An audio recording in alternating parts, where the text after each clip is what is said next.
전 세계 부자들이 절대로 허투루 생각하지 않는 부자들이 가장 아끼려고 노력하는 한 가지가 있다. 놀랍게도 많은 분들이 신경 쓰고 있는 것 같지만 2020년도에 가장 많이 놓친 1,000만 원 정도를 절약할 수도 있는 것이다 라는 거죠.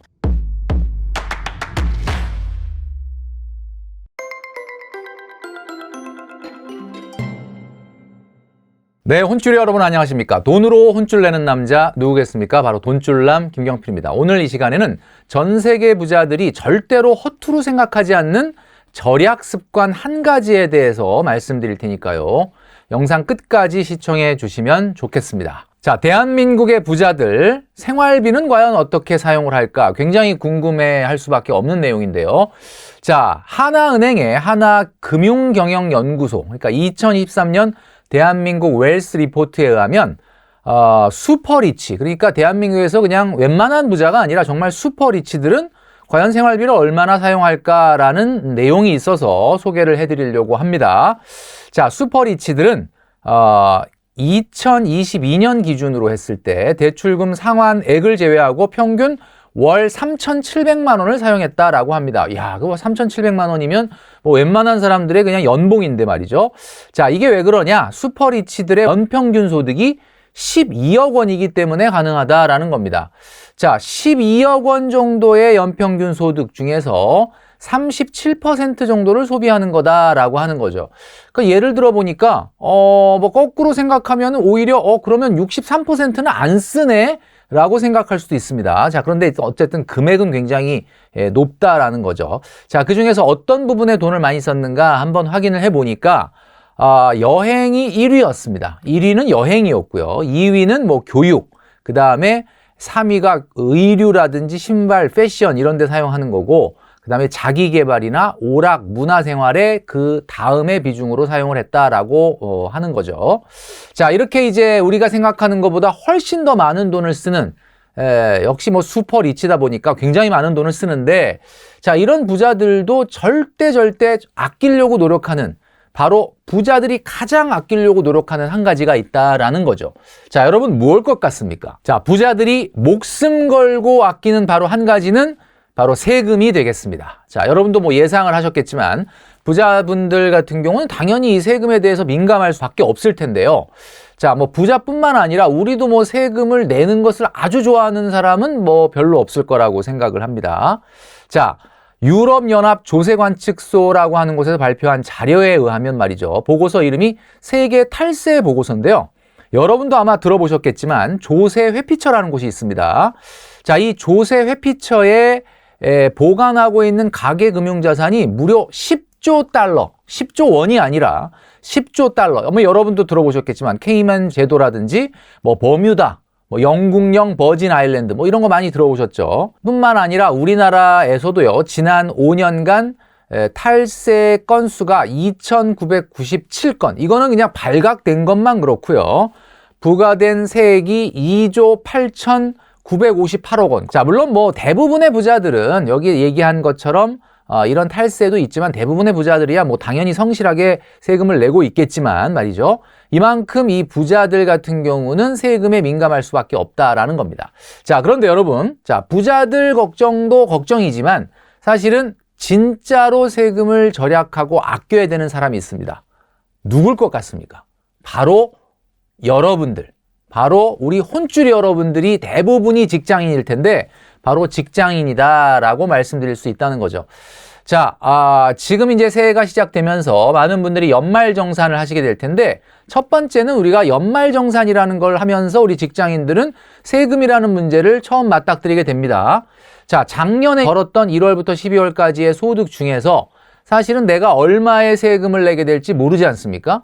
왜냐하면 소득은 정해져 있는데 내가 얼마나 더 공제를 받을 수 있는지는 여러분들이 노력하기에 따라서 달라지기 때문에 회사에서는 여러분들에게 급여를 주기 전에 원천징수라고 해서 일정 수준을 좀 떼어놨다가 여러분들이 내는 공제 자료를 가지고 확정된 세금과 비교했을 때 더 내야 된다 그러면 환급이 안 되고 더 내야 되는 거고요. 만약에 원천징수보다 환급이 생기게 되면 이제 돌려받게 되는 겁니다. 그래서 아마 지금 연초에 이것 하느라고 굉장히 바쁘실 것 같은데, 자, 연말정산 같은 경우는 몇 년 전부터 연말정산 간소화 서비스라는 게 생겼습니다.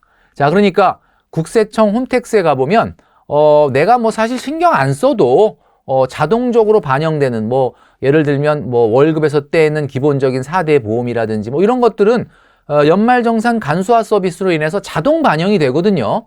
자, 이러다 보니까 많은 직장인들이 아이 뭐 이거 그냥 뭐 특별히 신경 안 써도 자동으로 그냥 넘어가는 거야 라고 생각하시는 분들이 많다는 거죠. 자, 그런데 여러분 그렇지 않습니다. 자, 두 번째로 여러분들에게 말씀드리고 싶은 것은 말이죠. 내가 꼭 영수증이나 자료를 챙기지 않으면 절대 인정받지 못할 항목이 무려 13가지나 있다는 사실이죠. 자, 이거를 알고는 있는데 많은 분들이 근데 이거를 서류를 챙기는 것 자체가 너무 귀찮다. 서류를 내는 과정이 복잡하다. 그래서 굉장히 또 어떻게 보면 못 챙기는 분들이 있습니다. 내용을 보면 무려 13가지나 됩니다. 주택자금의 주택 임차 차입금 원리금 상환액이라든지 장기주택 저당 입금 이자 상환액 소득공제라든지 그 다음에 주택 마련 저축 소득공제라든지 뭐 이런 주택자금 관련된 것도 있고요. 그 다음에 월세, 그 다음에 교육비 안에서는 또 내용이 이렇게 많습니다. 뭐 아동에 관련된 거, 교복 구입, 그 다음에 학교 외의 도서 구입비, 그 다음에 국 외의 교육비, 뭐 이런 거. 그 다음에 여러분도 잘 아시겠지만 꼼꼼히 잘 챙기시겠지만 의료비 명세서, 그 중에서도 뭐 특히 난임 관련된 거, 또 우리가 쓰고 있는 안경 관련된 거, 출산과 관련된 산후조리원비, 그 다음에 중소기업 취업자들 같은 경우는 소득세를 또 감면해주고 있는데 이런 자료들은 말이죠. 내버려 둔다 그래서 자동으로 반영되는 게 아닙니다. 여러분들이 이것을 꼼꼼하게 챙겨야 된다라는 이야기죠. 자, 교육비 제가 좀 전에 말씀드렸지만 자녀 교육비 세액공제 굉장히 중요하죠. 초등학교, 중학교, 고등학교 학생 1인당 300만 원까지 세액공제를 해주는데 말이죠. 좀 전에 말씀드렸던 것처럼 내용을 보면 뭐 교복 구입비서부터 도서 구입비, 특히 국 외의 교육비도 공제되는 부분이 있습니다. 자, 그런데 뭐 예를 들면 국외 교육비를 공제받으려면 어떻게 해야 돼? 라고 하면 국외 교육기관에서 서류를 받아야 돼요. 재학하고 있다는 재학증명도 받아야 되고 이런 굉장히 복잡하고 디테일한 자료까지 우리가 첨부를 해야 된다라는 이야기입니다. 자, 그리고 교육비 공제 같은 경우는 올해는 말이죠. 수능의 응시료라든지 대입 전용료까지 추가되었기 때문에 혹시 이런 것들이 있으신 분들은 꼼꼼히 챙겨보셔야 된다라는 이야기죠. 자, 교육비뿐만 아니라 또 의료비가 있습니다. 자, 의료비는 말이죠. 놀랍게도 많은 분들이 신경 쓰고 있는 것 같지만 2020년도에 가장 많이 놓친 소득공제 항목이다라고 한국납세자연맹에서 발표를 했거든요. 그러니까 의료비는 뭐 굉장히 많이 다 잘 챙기지 않나라고 생각하는데 실제로 가장 누락이 많이 된 항목이 의료비다라는 겁니다. 자, 의료비는 말이죠. 의료 명세서, 또 좀 전에 말씀드렸던 출산과 관련된 난임 시술비, 안경이나 컨택트 렌즈, 그 다음에 산후조리원비 같은 경우는 병의원에서 받은 영수증이나 관계된 서류가 있어야 된다라는 이야기죠. 안경과 컨택트 렌즈 같은 경우는 1인당 50만 원까지 공제를 해주거든요. 근데 이게 결코 작은 금액이 아닙니다. 그리고 50만 원을 세액 공제를 해주는 거기 때문에 이건 반드시 꼭 챙기셔야 하는 내용이다라고 말씀드릴 수 있죠. 자, 이런 것들은 자동으로 반영이 안 된다는 점을 여러분들이 꼭 기억을 하셔야 되는데, 자, 부양가족의 암이라든지 치매 치료 비용도 공제 대상이 됩니다. 자, 그리고 성인이 된 자녀 같은 경우는 기본공제에서 빠지는 거 아니냐라고 이야기하시는 분들이 많은데 기본공제와 달리 성인이 된 자녀의 의료비는 공제가 됩니다. 자, 이런 것도 좀 꼼꼼히 챙겨보셔야 될 것 같다. 자, 그리고 우리가 놓치지 말아야 할 내용 중에서 장애인에 대한 의료비 추가 공제가 있습니다. 자, 그런데 장애인이라고 하면은 굉장히 폭이 좁은 걸로 많이 생각을 하는데 우리가 장애인법에서 정의하는 장애인과 세법에서 정의하는 장애인은 상당히 다릅니다. 세법에서 정의하는 장애인의 폭이 훨씬 크다라는 거죠.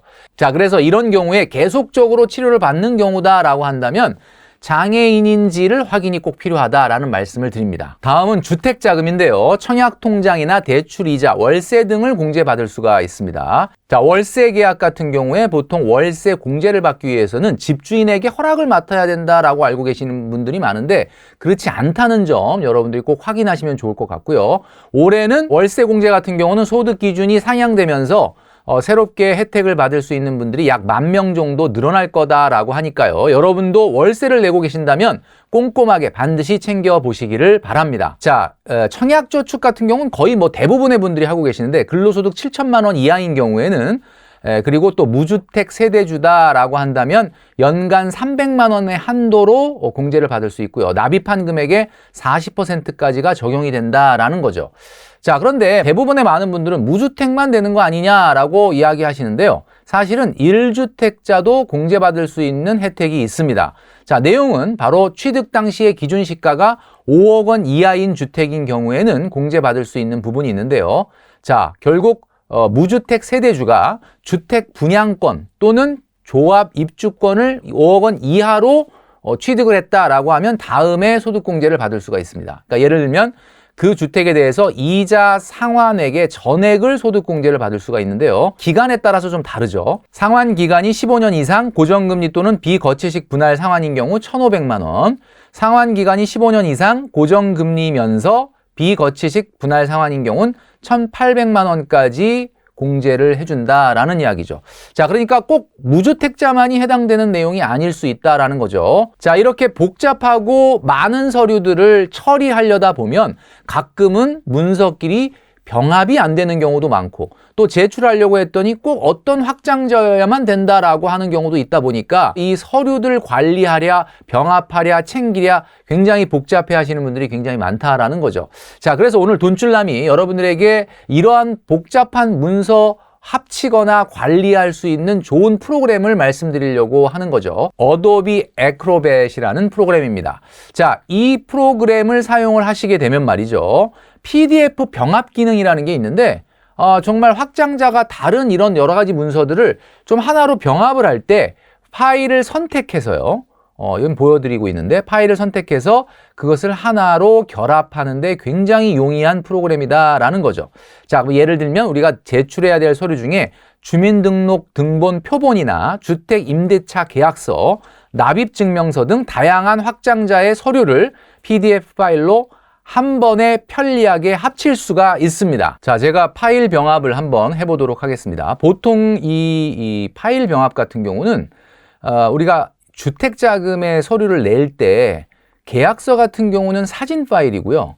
그 다음에 주민등록 등본 같은 거는 PDF 파일이죠. 자, 일단 파일을 선택을 해보겠습니다. 자, 파일을 선택을 하면 자, 이렇게 등본과 그 다음에 임대차 계약서가 있는데 요 두 개를 이렇게 드래그해서 선택을 하시면 됩니다. 자, 이렇게 선택한 다음에 열기를 누르고요. 자, 그러면 이렇게 등본과 임대차 계약서가 이렇게 뜨고 난 다음에 이 두 개의 등본과 임대차 계약서의 서류를 결합이라고 하는 걸 눌러주시면 됩니다. 자, 이렇게 결합을 딱 눌러주시면 아주 간편하게 문서가 PDF 파일로 결합이 되는 거죠. 자, 이런 식으로 이제 결합이 되는 것을 볼 수가 있습니다.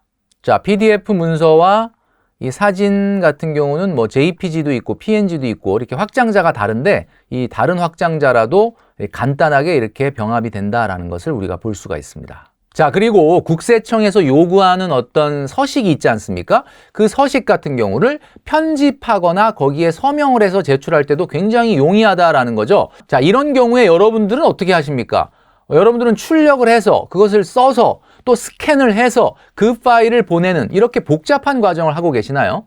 자, 그렇게 할 필요가 이제는 없다라는 거죠. 뭐 예를 들면 교육비 납입증명서 작성 시에 또는 국세청 세무서식을 작성할 때 그것을 PDF 상에서 편집을 하고 거기에 서명하는 기능까지 할 수 있다라는 겁니다. 굉장히 편리할 수밖에 없는 거죠. 제가 한번 또 보여드리도록 하겠습니다. 파일 선택을 누르시면 자, 여기에 납입증명서 요거를 확인을 해서 열면 자, 이 안에 뭐 이제 편집을 하거나 이름을 쓰거나 서명을 해야 될 때가 있거든요. 자, 이렇게 교육비 납입증명서가 있는데 자, 요거를 밑에 이제 이름을 쓰고 그죠? 해야 됩니다. 여기 보면 편집을 눌러 주시고요. 편집을 눌러 주시면은 여기에 이제 PDF 파일이지만 제가 쓸 수 있게 되어 있습니다. 이제 이름을 자, 여기에 이제 텍스트 편집 다음에 텍스트를 눌러 주시면은 여기에 이제 뜨죠. 자, 뭐 예를 들면 제 이름을 한번 쳐보겠습니다. 네, 이렇게 치고 여기에 서명 같은 경우는 뭐 예를 들어서 요런 거 이렇게 할 수가 있겠죠. 예.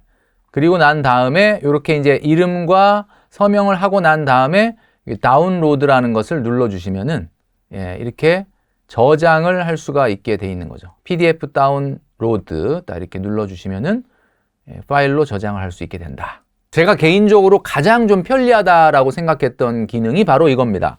바로 여태까지 이 사진을 가지고 PDF 문서를 만들기 위해서 사진을 찍어서 그걸 오려서 또 문서에 붙이고 하는 어떤 그런 복잡한 과정이 있었는데 이것은 사진을 찍으면서 바로 PDF 파일로 전환이 되기 때문에 매우 편리한 기능이다라는 거죠. 말 그대로 내 손 안에 휴대용 스캐너와 같은 기능을 갖고 있다라는 이야기입니다. 자, 제가 한번 보여드리도록 하겠습니다. 자, 앱을 누르고요.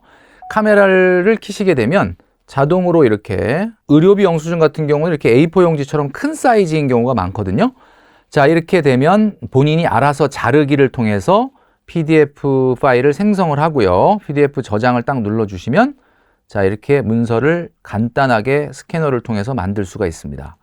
자, 이런 영수증 서류들을 사이즈가 어떻든 간에 이렇게 PDF 파일로 전환을 한 다음에 공유 버튼을 눌러주시면은 예, 이제 내가 원하는 곳에 이 문서를 보낼 수가 있다라는 거죠. 아주 굉장히 간단합니다. 자, 연말정산을 꼼꼼하게 하는 게 정말 사소한 문제일까요? 절대 그렇지가 않죠. 자, 국세청 국세통계 포털 자료에 의하면 말이죠. 돈을 돌려받는 사람 같은 경우는 1인당 77만 원 정도의 세금을 돌려받는 거에 반해서 추가로 납부하는 사람 같은 경우는 이거보다 훨씬 많은 106만 5,900원 정도를 더 내는 것으로 조사가 됐습니다. 굉장히 큰 차이라고 말씀드릴 수가 있는 거죠. 자, 이 77만 원을 연이율 3%로 복리로 투자가 된다라고 하면 금액이 얼마냐? 여러분 놀라지 마십시오. 1,000만 원이 훌쩍 넘어가는 금액이 되겠습니다. 자, 그러니까 10년에 1,000만 원 정도를 절약할 수도 있는 것이다 라는 거죠. 자, 이 계산 내용을 한번 잘 생각해 보시면 누군가는 100만 원을 더 내는데 누군가는 더 내는 게 아니라 77만 원을 돌려받는 거 아니겠습니까? 그렇다면 결국 이 두 사람의 차이는 77만 원이 아니라 177만 원이 나는 거고 이것을 우리 계산대로 한다면은 어떻게 보면 10년간 2천만 원 이상의 차이가 날 수도 있다라는 거죠. 자, 굉장히 중요한 부분이 아닐 수가 없습니다. 자, 오늘 여러분들에게 말씀드린 이 13가지 항목을 꼼꼼하게 챙겨보시면 말이죠. 여러분들이 100만 원을 토해낼 일은 절대 없을 거다라는 말씀을 꼭 드립니다. 최근에 이 연말정산 관련된 서류를 많이 챙기실 텐데요. 그게 보통 한 일주일 정도 되거든요. 마침 어도비 애크로벳 프로그램에서 무료 체험 기간이 열리게 되었습니다. 무료로 7일간 사용할 수 있다라고 하니까요. 연말정산 시기에 맞춰서 여러분들이 꼭 활용해 보시면 좋을 것 같습니다. 자, 그래서 오늘의 돈줄 한마디, 월급은 공금이라고 말씀드렸죠. 정말 줄줄 새는 세금이 있어서는 절대로 부자가 될 수 없을 겁니다. 자, 오늘 말씀드린 내용을 가지고 여러분들도 연말정산 정말 편리하고 손쉽게 잘 해내는 한 해가 되셨으면 좋겠습니다.